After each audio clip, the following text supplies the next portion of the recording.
بسم اللہ الرحمن الرحیم۔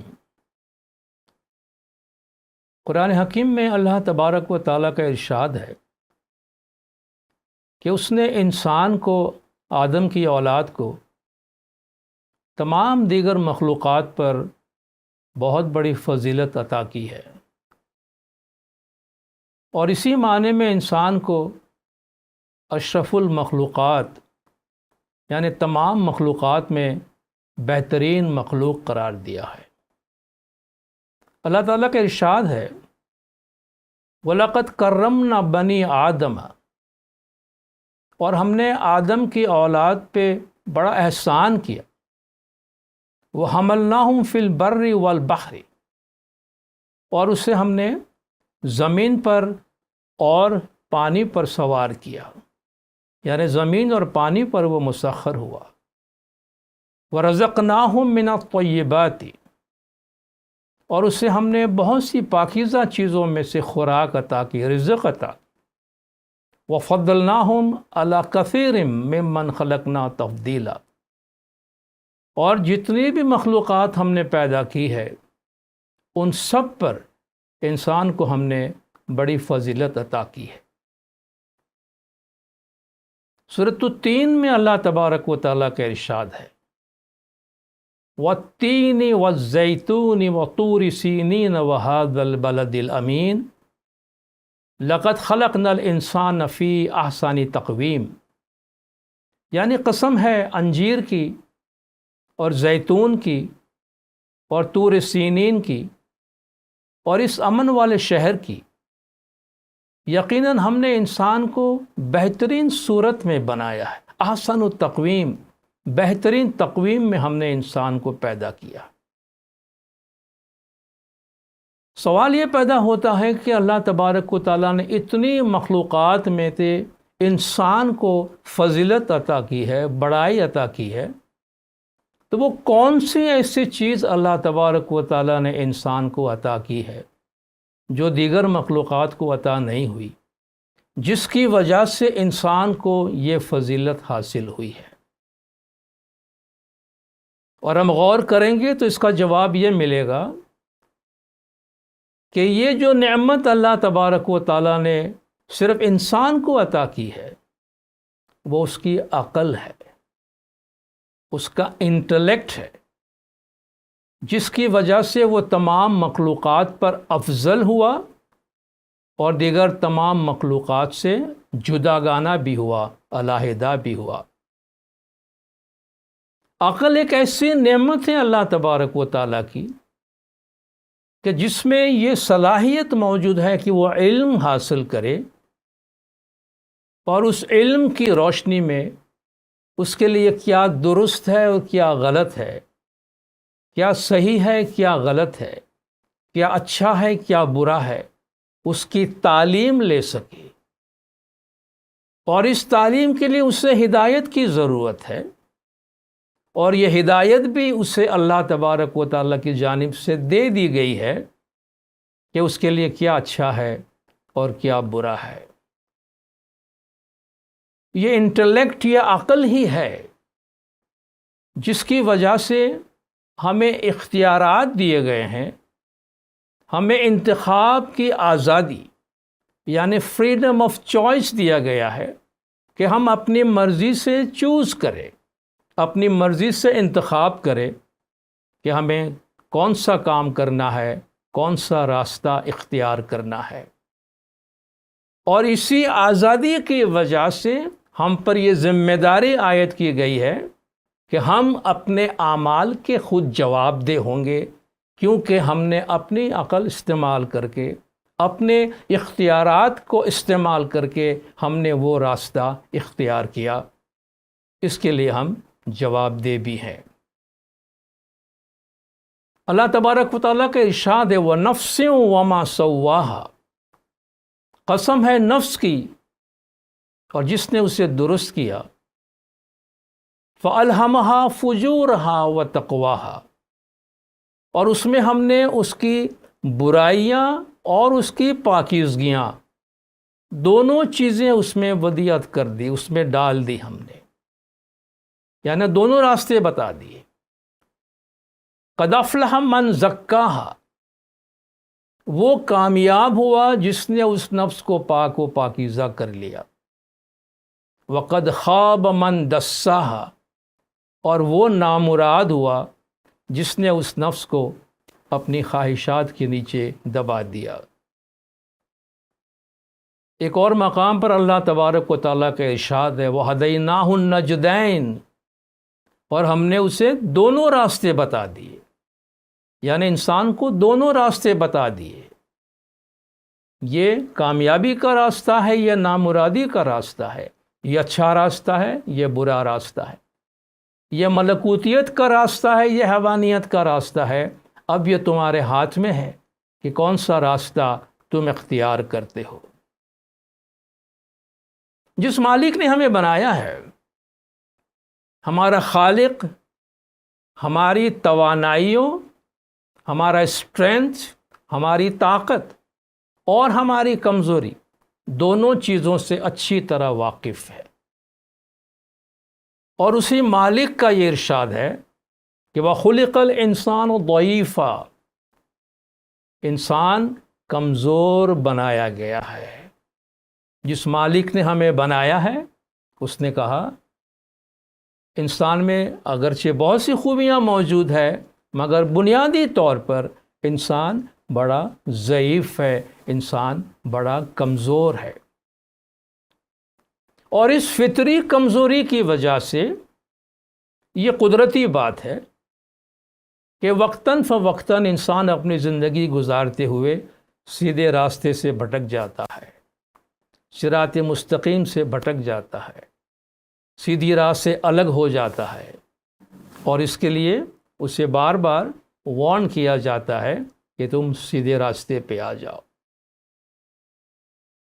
قرآن حکیم میں حضرت آدم علیہ السلام کی تخلیق اور ابلیس کو اس کے سجدہ نہ کرنے کا جو واقعہ ہے، اس واقعے کا ایک بہت ہی اہم پر حکمت پہلو ہے۔ جب اللہ تبارک و تعالیٰ نے حضرت آدم علیہ السلام کو خلق کیا، تمام فرشتوں کو حکم دیا کہ آدم کے آگے سجدہ کرو، سب نے سجدہ کر دیا سوائے ابلیس کے۔ جب ابلیس نے سجدہ کرنے سے انکار کیا تو اللہ تبارک و تعالیٰ کی ناراضگی اور عتاب کا شکار ہوا،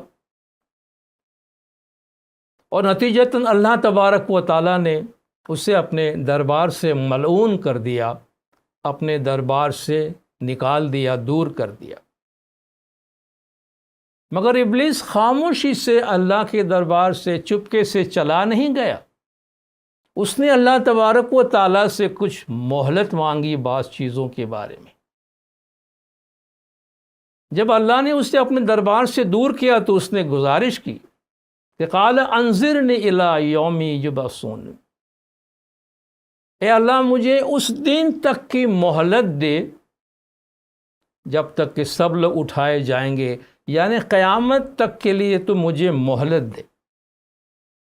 اللہ تعالیٰ نے بڑی رحمت سے فرمایا قال انک من المنظرین، ٹھیک ہے جا، میں نے تجھے مہلت دی۔ اچھا، یہ مہلت میں اس نے کیا مانگی اور کیا کہا؟ قال فبما اغویتنی، ابلیس نے کہا کہ اب چونکہ تو نے مجھے اپنے دربار سے دور کر دیا ہے، تو نے مجھے بہکا دیا ہے، لَأَقْعُدَنَّ لَهُمْ صِرَاطَكَ الْمُسْتَقِيمَ، اب میں بھی ضرور تیرے بندوں کے واسطے طاق میں بیٹھوں گا تیرے صراط مستقیم پر، یعنی تیرے صراط مستقیم پر جو تیرے بندے چل رہے ہوں گے، میں ان کی گھات میں بیٹھوں گا، میں ان کے طاق میں بیٹھوں گا، اور ان کو کس طریقے سے راہ راست سے ہٹاؤں گا۔ ثم لآتینہم من بین ایدیہم، پھر میں ان کے پاس آؤں گا۔ کہاں سے آئے گا؟ ان کے سامنے سے آؤں گا۔ ومن خلفہم، اور ان کے پیچھے سے آؤں گا۔ وعن ایمانہم، ان کے دائیں سے آؤں گا۔ وعن شمائلہم، اور ان کے بائیں سے آؤں گا، آگے پیچھے دائیں بائیں ہر جگہ سے میں ان کے پاس آؤں گا۔ ولا تجد اکثرہم شاکرین، اور مجھ سے اکثر لوگوں کو تو شکر کرنے والا نہیں پائے گا، یعنی بہت کم تیرے سیدھے راستے پر بچ جائیں گے، باقی سب کو میں گمراہ کرنے میں کامیاب ہو جاؤں گا۔ ایک اور جگہ اسی قصے میں ابلیس کس طریقے سے انسان کو زمین پر گمراہ کرے گا، کیا اس کا طریقہ ہوگا، اس کے بارے میں کہتا ہے قال ربی بما اغویتنی، اس نے کہا کہ اے میرے پروردگار، اب چونکہ تو نے مجھے اپنے دربار سے نکال دیا ہے، مجھے مردود کر دیا ہے، لَأُزَيِّنَنَّ لَهُمْ فِي الْأَرْضِ، زمین کی زندگی، زمین کی چیزوں کو، دنیا کی چیزوں کو، مادی چیزوں کو میں انسانوں کے واسطے بہت گلیمرس اور بہت خوبصورت اور بہت دلکش بنا کے پیش کروں گا۔ وَلَأُغْوِيَنَّهُمْ أَجْمَعِينَ، اور سب کے سب کو میں گمراہ کر دوں گا۔ اس نے کہا میرا طریقہ یہ ہوگا کہ زمین کی زندگی کو، مادی زندگی کو، فانی زندگی کو اور نافرمانی کے کام کو میں ان کے لیے بہت خوبصورت اور دلکش بنا کر پیش کروں گا۔ تو ابلیس خاموشی سے اللہ کے دربار سے نکل نہیں گیا، بلکہ بنی نوع انسان کو گمراہ کرنے کا ایک بہت بڑا مشن اس نے اپنے لیے اپنایا، اور خدا کو وہ چیلنج دے کر وہاں سے نکلا۔ اور یہی وجہ ہے کہ اگرچہ اللہ تبارک و تعالیٰ نے انسان میں بڑی خوبیاں رکھی ہے، اور ساتھ ساتھ اس کی جو فجور ہے، برائیاں ہیں، وہ بھی اس میں ڈال دی ہے، اس لیے انسان کے وجود کے اندر خیر اور شر کے درمیان، اچھائی اور برائی کے درمیان ایک مسلسل جنگ اور ایک جدوجہد چلتی رہتی ہے۔ اللہ تعالیٰ کا ارشاد ہے کہ لَقَدْ خَلَقْنَا الْإِنسَانَ، ہم نے انسان کو پیدا کیا ہے، وَنَعْلَمُ مَا تُوَسْوِسُ بِهِ نَفْسُهُ، اور ہم یہ جانتے ہیں کہ اس کا نفس، جو کہ شیطان کا نمائندہ ہے، ہم جانتے ہیں کہ اس کا نفس اس سے کیا وسوسہ دیتا ہے۔ وسوسہ ڈالنا، وسوسہ دینا یعنی خاموشی سے دل کے اندر شکوک و شبہات کی باتیں پیدا کرنا۔ اور اللہ تعالیٰ فرماتا ہے میں کوئی باہر سے ان چیزوں کا مشاہدہ نہیں کرتا کہ انسان کے وجود میں کیا چل رہا ہے۔ وَنَحْنُ أَقْرَبُ إِلَيْهِ مِنْ حَبْلِ الْوَرِيدِ، میں ان کے شہ رگ سے بھی زیادہ ان سے قریب ہوں۔ تو خدا کہیں باہر سے ہمارے اعمال کا مشاہدہ نہیں کر رہا ہے، خدا ہمارے اپنے اندر بیٹھ کر ہمارے اعمال کا مشاہدہ کر رہا ہوتا ہے اور ہمارے اعمال کو دیکھ رہا ہوتا ہے۔ اس لیے ہمیں شیطان کے وسوسوں سے بچنے کے لیے دعا سکھائی گئی ہے، اللہ کی پناہ مانگنے کی دعا سکھائی گئی ہے۔ قُلْ اعوذ برب الناس، کہو میں پناہ مانگتا ہوں لوگوں کے پروردگار کی، ملک الناس لوگوں کے بادشاہ کی، الہ الناس لوگوں کے معبود کی، من شر الوسواس الخناس، وسوسہ ڈال کر پیچھے ہٹ جانے والوں کے شر سے، برائیوں سے، الذی یوسوس فی صدور الناس، جو انسان کے دلوں میں وسوسہ ڈالتے ہیں، من الجنۃ والناس، وہ انسان بھی ہے اور جنات بھی ہے۔ تو یہ جو شر کے وسوسے ہمارے دل میں پیدا ہوتے ہیں، یہ شیطان کے وسوسے ہیں جن سے اللہ تبارک و تعالیٰ نے بچنے کے لیے ہمیں تعلیم دی ہے، اور ہمیں یہ دعا سکھائی ہے جو ہم روزانہ پڑھتے ہیں، اہدنا الصراط المستقیم، اے ہمارے پروردگار ہمیں سیدھے راستے پر قائم رکھنا، ہمیں سیدھے راستے کی ہدایت کرتا رہنا۔ سیدھے راستے پر ایک دفعہ آ جانا کافی نہیں ہے، جیسا کہ پہلے ہم نے سنا۔ سیدھے راستے پر آ کر اطمینان کر لینا کہ بس میں سیدھے راستے پہ چل رہا ہوں، یہ کافی نہیں ہے۔ مسلسل اس پر قائم رہنے کی مضبوطی اور طاقت کی دعائیں مانگنے کی ضرورت ہے، کیونکہ شیطان کہتا ہے کہ میں کہیں اور جا کر نہیں بیٹھا ہوں، میں تیرے صراط مستقیم پر جا کے بیٹھوں گا اور تیرے بندوں کو گمراہ کروں گا۔ تو شیطان کا سب سے بڑا خطرہ صراط مستقیم ہے، اس لیے اللہ تبارک و تعالیٰ نے مسلسل یہ دعا مانگتے رہنے کی ہمیں ہدایت فرمائی ہے۔ اور نہ صرف ہم صراط مستقیم پر قائم رہنے کی دعائیں مانگتے ہیں، بلکہ ہم گناہوں کے شر سے اور گناہوں کے اثرات سے بھی محفوظ رہے، اس کے لیے ہم اللہ تبارک و تعالیٰ کی پناہ مانگتے رہیں، اپنے گناہوں کی معافی مانگتے رہیں، اس کی بھی دعا ہمیں سکھائی گئی ہے، جو ہم استغفار کی صورت میں مانگتے ہیں۔ استغفر اللہ ربی و اتوب الیہ، میں اپنے گناہوں کی معافی مانگتا ہوں اور اللہ کی طرف توبہ کرتا ہوں۔ استغفار کا جو لفظ ہے، استغفار کا لفظ غفرون سے بنا ہے، اور غفرون کا مطلب ہے چھپا لینا، ڈھانک لینا، پروٹیکٹ کرنا، تحفظ عطا کرنا۔ اس کا مطلب یہ ہے کہ گناہوں کے اثرات سے ہم بچ کر رہیں، یا گناہوں سے ہم پروٹیکٹڈ رہیں، ہم اس کی دعا مانگتے ہیں۔ ساتھ ہی ساتھ جو گناہ ہم سے سرزد ہو گئے ہیں، ہم ان کے لیے معافی بھی مانگتے ہیں، یہ استغفار کے اندر شامل ہے۔ استغفار اور توبہ قرآن حکیم میں بہت جگہ پر ساتھ ساتھ آیا ہے، اور ان دونوں کے الگ الگ معنی ہے۔ جیسے قرآن حکیم میں اللہ تبارک و تعالیٰ نے سورۃ النصر میں فرمایا، اذا جاء نصر اللہ والفتح، جب اللہ تبارک و تعالیٰ کی مدد اور فتح آ جائے، وَرَأَيْتَ النَّاسَ يَدْخُلُونَ فِي دِينِ اللَّهِ أَفْوَاجًا، اور تو دیکھ کے لوگ جوق در جوق اللہ تعالیٰ کے دین میں داخل ہو رہے ہیں، فَسَبِّحْ بِحَمْدِ رَبِّكَ وَاسْتَغْفِرْ، تو اپنے پروردگار کی حمد کے ساتھ تسبیح پڑھ اور استغفار کر، بخشش طلب کر، اِنَّهُ كَانَ تَوَّابًا، بے شک وہ بہت بڑا توبہ قبول کرنے والا ہے۔ اب دیکھیے پہلی آیت میں فرمایا وَاسْتَغْفِرْهُ، اس سے بخشش مانگتا ہے، اِنَّهُ كَانَ تَوَّابًا، وہ بہت بڑا بخشنے والا ہے، معاف کرنے والا ہے۔ استغفار اور توبہ آپ دیکھیں ساتھ ساتھ آ رہا ہے۔ ایک اور آیت میں ارشاد ہے وَاسْتَغْفِرُوا رَبُّكُمْ ثُمَّ تُوبُوا إِلَيْهِ، اپنے پروردگار سے بخشش مانگو، اپنے پروردگار سے گناہوں کی معافی مانگو اور اس کے آگے توبہ کرو۔ عام طور پر ہم استغفار اور توبہ کا شاید ایک ہی مطلب لیتے ہوں گے، گناہوں سے معافی مانگنا اور توبہ کرنا شاید ہم ایک ہی مطلب لیتے ہوں گے۔ یہ دو علیحدہ علیحدہ تصورات ہیں۔ قرآن میں آپ دیکھیں اللہ تبارک و تعالیٰ استغفار اور توبہ دو علیحدہ علیحدہ لفظ استعمال فرما رہے ہیں ایک ہی آیت کے اندر۔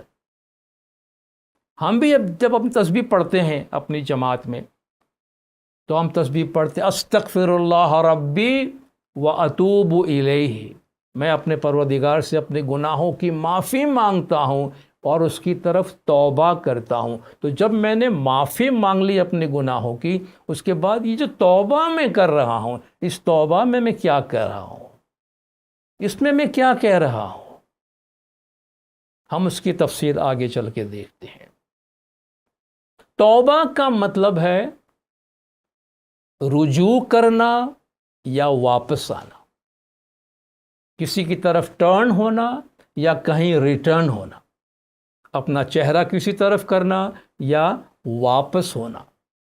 اور یہ توبہ کا لفظ انسان کے واسطے بھی استعمال ہوا ہے اور اللہ تعالیٰ کے لیے بھی استعمال ہوا ہے۔ ایک ہی لفظ ہے قرآن حکیم میں، اللہ تبارک و تعالیٰ نے انسان کے لیے بھی استعمال کیا اور اپنے لیے بھی استعمال کیا۔ جب انسان کے لیے استعمال ہوتا ہے تو گناہوں کی معافی مانگنے کے لیے استعمال ہوتا ہے، اور جب اللہ تعالیٰ کے لیے استعمال ہوتا ہے تو گناہوں کی بخشش دینے کے لیے، گناہوں کی معافی دینے کے لیے اللہ کی ذات کے واسطے استعمال ہوتا ہے۔ جب انسان کے لیے استعمال ہوتا ہے تو توبہ الہ کے ساتھ استعمال ہوتا ہے، الہ کے ساتھ یعنی طرف، اتوب الیہ، استغفر اللہ ربی و اتوب الیہ، میں توبہ کرتا ہوں اس کی طرف۔ تو الہ کے ساتھ جب آتا ہے وہ بندے کے لیے آتا ہے، توبو الی اللہ، اللہ کی طرف توبہ کرو۔ اور جب اللہ کے لیے استعمال ہوتا ہے تو وہ اللہ کے ساتھ آتا ہے۔ ثم تاب اللہ علیہم، پھر اللہ تبارک و تعالیٰ نے ان کی توبہ قبول کی، اللہ تبارک و تعالیٰ نے ان کو بخشش عطا کی، ان پر اپنی رحمت نازل فرمائے۔ تو اللہ کے لیے توبہ کے ساتھ اعلیٰ، بندے کے لیے توبہ کے ساتھ الہ استعمال ہوتا ہے۔ جب ہم صراط مستقیم سے بھٹک جاتے ہیں برے اعمال کر کے، تو اللہ تبارک و تعالیٰ نے ہمیں ایک راستہ بتایا ہے کہ ہم اپنی گناہوں کی معافی کے ذریعے سے اور اس کے بعد اپنی اصلی حالت میں واپس لوٹ کے توبہ کے ذریعے سے ہم واپس لوٹ کر اپنے حال کو، اپنے آپ کو پوری طرح پھر سے درست کر سکتے ہیں۔ یہ توبہ کا مطلب ہے۔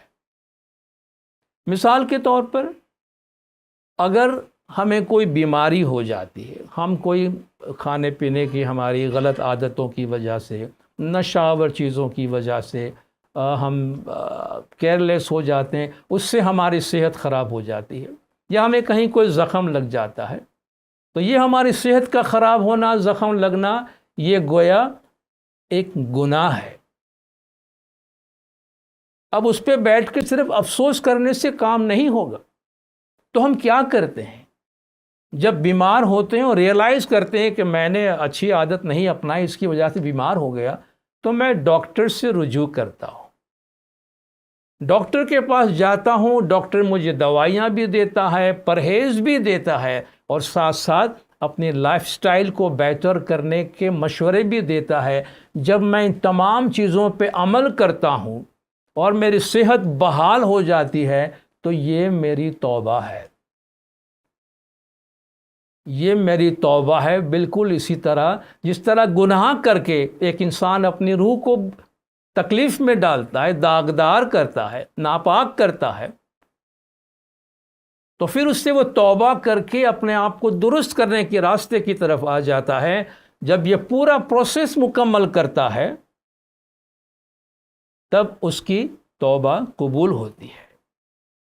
اس لیے کہا گیا حضور پاک صلی اللہ علیہ وآلہ وسلم کی حدیث میں، التائب من الذنب کمن لا ذنب لہ، گناہوں سے معافی مانگنے والا ایسا ہے، گناہوں سے توبہ کرنے والا ایسا ہے جیسا کہ اس نے کبھی گناہ کیا ہی نہیں ہے۔ تو جس طرح ڈاکٹر سے دوا لینے اور اس کے بعد ایک ہیلدی لائف سٹائل اپنانے سے ہم اپنی صحت کو پھر سے بحال کر سکتے ہیں، بالکل اسی طریقے سے ہمارے جو اچھے اعمال ہیں وہ ہمارے برے اعمال کو ختم کر دیتے ہیں، زائل کر دیتے ہیں۔ اللہ تعالیٰ کا ارشاد ہے کہ ان الحسنات یذہبن السیئات، اچھائیاں برائیوں کو دور کر دیتی ہے، جس طرح خوشبو بدبو کو دور کر دیتی ہے، روشنی اندھیروں کو دور کر دیتی ہے، اسی طرح انسان کے اچھے اعمال اس کے برے اعمال کو زائل کر دیتے ہیں، ختم کر دیتے ہیں۔ ایک اور جگہ ارشاد ہے الا من تاب، سوائے کہ جس نے توبہ کی، وآمن، اور ایمان لے آیا، وعمل عملا صالحا، اور اس نے اچھے اعمال ادا کیے، فاولئک یبدل اللہ سیئاتہم حسنات، تو اللہ تبارک و تعالیٰ ان کی برائیوں کو اچھائیوں میں تبدیل کر دے گا۔ اللہ تعالیٰ ان کی برائیوں کو اچھائیوں میں تبدیل کر دے گا اگر وہ ایک اچھی زندگی اپناتا ہے۔ یہ اللہ تبارک و تعالیٰ کی رحمت ہے۔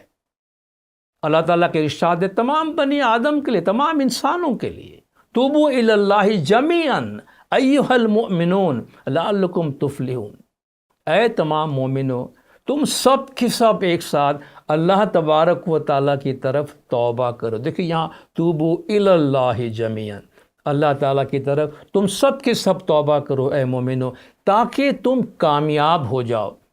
تو توبہ کرنا محض کوئی ایک جملہ استعمال کرنا نہیں ہے، بلکہ اپنی زندگی کو واپس لا کر صراط مستقیم پر آ کر ایک فرمان بردار مومن بن جانا ہے.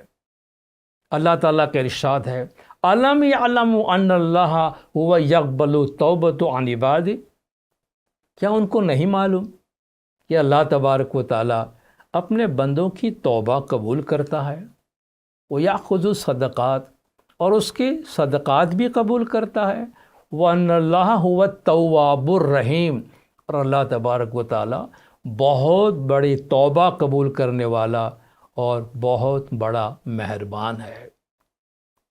حضور پاک صلی اللہ علیہ وآلہ وسلم کا ارشاد ہے کل بنی آدم خطاء، سارے انسان خطا کار ہے، تمام انسانوں سے گناہ ہوتے ہیں، تمام انسانوں سے غلطیاں ہوتی ہے.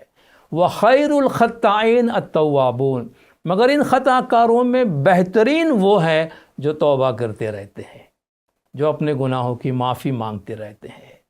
اس لیے اللہ تبارک و تعالیٰ کے ارشاد ہے کہ ان اللہ یحب التوابین و یحب المتطہرین. دیکھیں ان دونوں الفاظ کا، ان دونوں صفات کا آپس میں کتنا گہرا تعلق ہے. اللہ تبارک و تعالیٰ بہت زیادہ توبہ کرنے والوں کو پیار کرتا ہے، محبوب رکھتا ہے، اور اللہ تبارک و تعالیٰ پاک و پاکیزہ رہنے والے کو بہت زیادہ پیار کرتا ہے، بہت زیادہ محبت دیتا ہے. تو اب دیکھیں توبہ کرنے والا اور پاک و پاکیزہ رہنے والا، یعنی جو اپنے گناہوں سے معافی مانگ کر ایک اچھی زندگی کی طرف واپس آ جاتا ہے، وہ ایک پاکیزہ زندگی گزارتا ہے. تو یہاں توبہ کرنے والے اور پاکیزہ زندگی گزارنے والے دونوں الفاظ کو اللہ تبارک و تعالیٰ نے ایک ساتھ استعمال کیا. توبہ ایک پورا پروسیس ہے، جیسا میں نے پہلے عرض کیا، توبہ کسی ایک جملے کو استعمال کرنے سے ہمارا مقصد پورا نہیں ہوتا. جب ہم سے کوئی گناہ کا کام ہو جاتا ہے اور ہم توبہ کرنا چاہتے ہیں تو توبہ کا ایک پروسیس شروع ہوتا ہے. اس کے کچھ لوازمات ہیں، کچھ اقدامات ہیں، کچھ سٹیپس ہیں.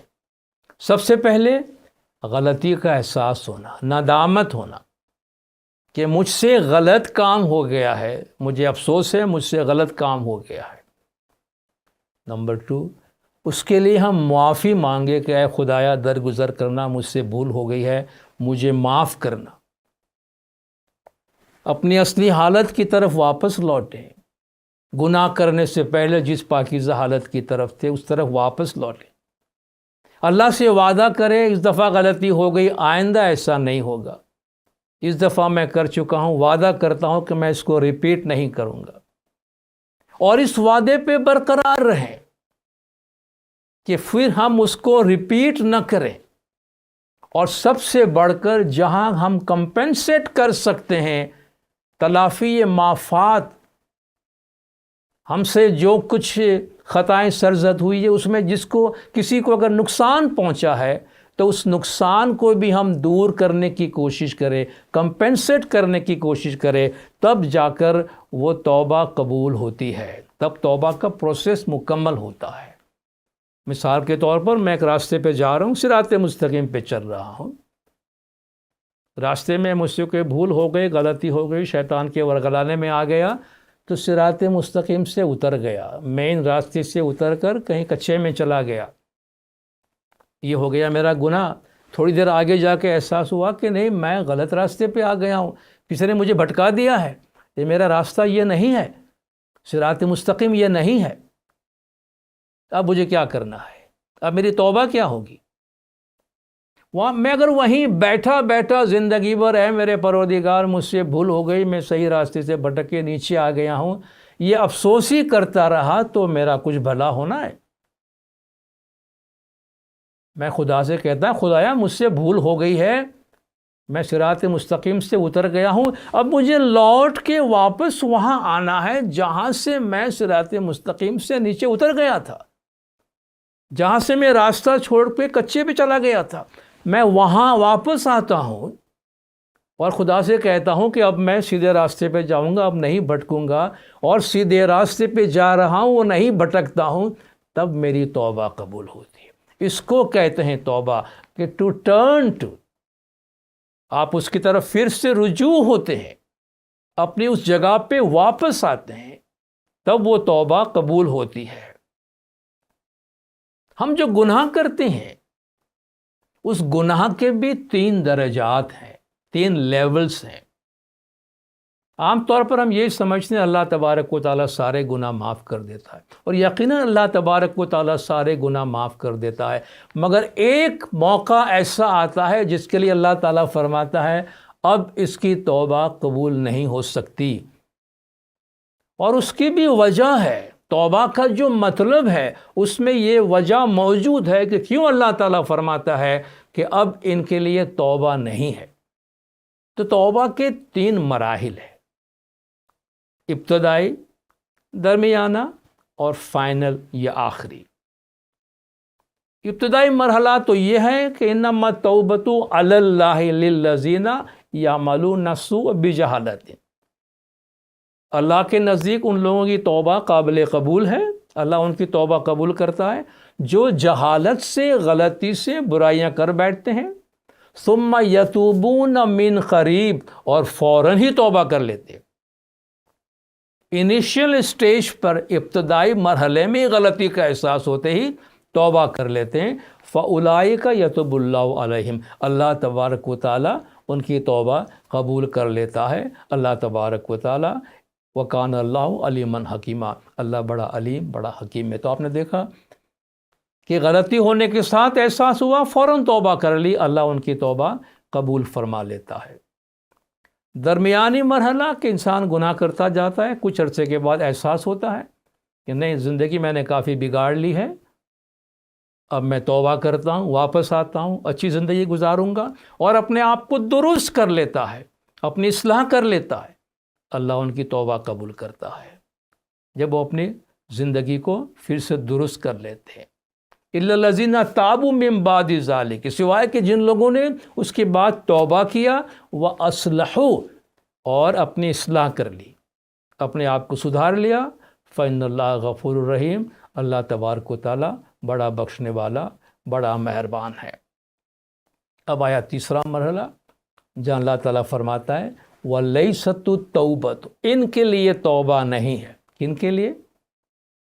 للذین یعملون السیئات، جو زندگی بھر تک برائیاں کرتے ہی رہتے ہیں، حتیٰ اذا حضر احدہم الموت، یہاں تک کہ ان کی موت ان کے سامنے آ کے کھڑی ہو گئی، قال انی تبت الآن، تو کہتے ہیں اب میں نے توبہ کی، اب میں توبہ کرتا ہوں۔ اللہ تعالیٰ نے فرمایا ان کی توبہ قبول نہیں ہوگی۔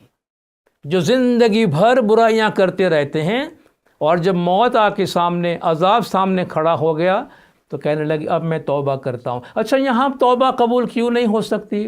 کیونکہ توبہ کی شرط ہے کہ گناہوں کی معافی مانگے، اس حالت پہ واپس لوٹے جہاں سے آپ گئے تھے، اپنی اصلاح کرے، اپنے آپ کو درست کرے اور وہ درست زندگی گزارے۔ اب واپس لوٹنے، معافی مانگنے، اصلاح کرنے اور درست زندگی گزارنے کا تو ان کے پاس وقت ہی نہیں بچا ہے، تو وہ توبہ کی جو ریکوائرمنٹس ہے وہ پوری نہیں کر سکتے ہیں۔ تو اللہ نے فرمایا اب یہ اپنے اصلی حالت کی طرف واپس نہیں آ سکتے ہیں۔ یہ بالکل اسی طرح ہے کہ اگر ہم بری عادتوں کے ذریعے سے، بری لائف سٹائل کے ذریعے سے، نشاور چیزوں کے استعمال کے ذریعے سے اپنی صحت کو بگاڑتے رہتے ہیں، تو ہماری صحت ایک مرحلے پہ جا کر ایک ایسی جگہ پہنچ جاتی ہے جسے ہم کہتے ہیں پوائنٹ آف نو ریٹرن۔ اب یہ انسان، اس کا کوئی علاج ممکن نہیں ہے، یہ اسی بیماری میں گھل گھل کے ختم ہو جائے گا۔ تو جس طرح ہمیں ہماری بیماریاں، ہماری بری عادتیں ایک ایسے مرحلے پہ لے جاتی ہے جہاں سے لوٹنا ممکن نہیں ہوتا۔ بالکل اسی طریقے سے انسان کے برے اعمال اسے ایسی جگہ پہ لے جاتے ہیں کہ ایک مرحلے میں جا کر ان کا سدھرنا ناممکن ہو جاتا ہے۔ اس لیے اللہ تبارک تعالیٰ فرماتا ہے کہ ان کی توبہ قبول نہیں ہوگی۔ ان کی مثال اللہ تعالیٰ دیتا ہے کہ بلا من کسب سیئۃ، ہاں جس نے برائیاں کمائی، خوب کمائی برائیاں، وَأَحَاطَتْ بِهِ خَطِيئَتُهُ، اور اس کی برائیوں نے ان کو چاروں طرف سے گھیر لیا، اولئک اصحاب النار، یہ اصحاب جہنم ہے، یہ اصحاب نار ہے جس میں ہمیشہ رہنے والے ہیں۔ یعنی انہوں نے کبھی بھی اپنے آپ کو درست کرنے کا موقع ہی نہیں دیا، تو اللہ تبارک و تعالیٰ فرماتا ہے کہ کَلَّا بَلْ رَانَ عَلَىٰ قُلُوبِهِم مَّا كَانُوا يَكْسِبُونَ، جو اعمال انہوں نے کیے ان کے ذریعے سے ان کے سینوں پہ زنگ چڑھ گیا ہے، اب ان کا کوئی بھی علاج نہیں ہو سکتا۔ ورنہ اللہ تبارک و تعالیٰ کا ارشاد ہے کہ انسان جب بھی سدھرنا چاہے، جس مرحلے پر بھی اپنے گناہوں کی معافی مانگنا چاہے، بشرطے کہ اسے اصلاح کرنے کا وقت اس کے پاس موجود ہے، تو اللہ تبارک و تعالیٰ اس کے سارے گناہ بخش دیتا ہے۔ قُلْ يَا عِبَادِيَ الَّذِينَ أَسْرَفُوا عَلَىٰ أَنفُسِهِمْ، کہو اے میرے بندو جنہوں نے زیادتیاں کر کر اپنی جانوں پہ ظلم کیا ہے، اگر تم سدھرنا چاہتے ہو تو لا تقنطوا من رحمت اللہ، اللہ کی رحمت سے کبھی مایوس نہیں ہونا۔ ان اللہ یغفر الذنوب جمیعا، اللہ تمہارے سارے گناہ بخش دے گا، وہ سارے گناہ بخش دیتا ہے۔ اللہ تعالیٰ کی رحمت کا یہ اعلان ہے کہ وَمَا كَانَ اللَّهُ لِيُعَذِّبَهُمْ وَأَنْتَ فِيهِمْ، حضور پاک صلی اللہ علیہ وآلہ وسلم کو فرمایا کہ جب تک آپ ان کے درمیان ہیں اللہ ان پہ عذاب نہیں کرے گا، اور دوسری بات وَمَا كَانَ اللَّهُ مُعَذِّبَهُمْ وَهُمْ يَسْتَغْفِرُونَ، جب تک یہ لوگ استغفار کرتے رہیں گے، جب تک یہ لوگ معافی مانگتے رہیں گے، تب تک اللہ تبارک و تعالیٰ ان پر عذاب نازل نہیں کرے گا۔ تو بنی نوع انسان سے، ایمان والوں سے اللہ تبارک و تعالیٰ ایک ہی حکم دیتا ہے، اور اسی کے ساتھ میں اپنی بات مکمل کرتا ہوں کہ یا ایھا الذین آمنوا توبوا الی اللہ توبۃ نصوحا، اے ایمان والو اللہ کے آگے توبہ کرو، سچی توبہ کرو، اللہ کے آگے سچی توبہ کرو، سچے دل سے توبہ کرو، صراط مستقیم پر آ جائیں، صراط مستقیم پہ رہیں، قائم رہیں، اور صراط مستقیم پر چلنے کے لیے مسلسل اللہ تبارک و تعالیٰ کی ہم رحمت طلب کرتے رہیں۔ تو استغفار کے ذریعے سے ہمارا باطنی وجود صاف ہوتا ہے، ہم گناہوں سے محفوظ رہتے ہیں۔ تو ہم یہ کوشش کریں جہاں تک ممکن ہو گناہوں سے، برائیوں سے اپنے آپ کو پروٹیکٹ کریں، اور خدا نہ خواستہ اگر ہم سے غلطیاں ہو جاتی ہے تو فوری طور پر اپنے گناہوں کی معافی مانگ لے، توبہ کر لے، اور صراط مستقیم پر واپس آ جائے۔ بہت بہت شکریہ۔